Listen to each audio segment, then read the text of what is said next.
Welcome to Sigiri in Lions Rock. এই লায়ন্সরকে সৃষ্টি নিয়ে অনেকগুলো ভার্সন আছে, এখানে আসলে অনেকগুলো গল্প অনেক আছে।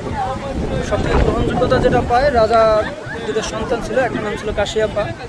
তার পুরো কিংডমের যে রাজত্বটা বা শাসন ব্যবস্থা আছে, এটা শাসন করার কথা ছিল না, কিন্তু কারণ ছিল হলো গিয়ে যে সে হয়তো বা লায়ন ফ্যামিলি থেকে ছিল না। তার মা, যার রাজত্বটা পাওয়ার কথা ছিল যে সন্তানের, সেই সন্তানের বিরুদ্ধে রাজা কাশিয়াপা যুদ্ধ ঘোষণা করে পরবর্তীতে পুরো শ্রীলঙ্কার রাজত্বটা নিয়ে নেয় এবং সে তার রাজত্বটা কন্ট্রোল করার জন্য রাজধানী হিসেবে সিগিরিকে বেছে নেয় এবং সিগিরি থেকে সে পুরো রাজত্বটা কন্ট্রোল করে প্রায় পরবর্তী 15 বছর পর যে রাজার যে সন্তানের রাজত্ব পাওয়ার কথা ছিল, সে ইন্ডিয়া থেকে ফেরত এসে, যুদ্ধের সময় যেহেতু সে ইন্ডিয়া চলে গেছিলো, সে ইন্ডিয়া থেকে ফেরত এসে পরবর্তীতে আবার সে রাজত্বটা নিয়ে নেয়।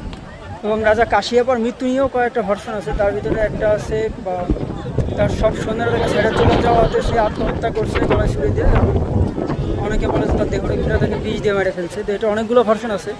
আসলে কোনটা যে সঠিক, এটা আসলে এই ইতিহাসটা পাওয়া খুব কঠিন, কারণ বর্তমান প্রজন্মের এখানে কেউই এই ইতিহাসটা জানে না। প্লাস এখানে অনেক টুরিস্ট আসে, কারণ হলো গিয়ে এটা বিশ্বের প্রায় 8তম আশ্চর্য। এটার স্ট্রাকচারের দিকটা এত বেশি নিখুঁত এবং এত বেশি সুন্দর, বর্তমান সিভিল সার্জনের দুনিয়ায়ও এত ভালো স্ট্রাকচার এখন পর্যন্ত করা সম্ভব হয় না। খুব আশ্চর্যজনক একটা বিষয়, এত উপরে এত নিখুঁতভাবে এত সুন্দরভাবে কীভাবে সম্ভব।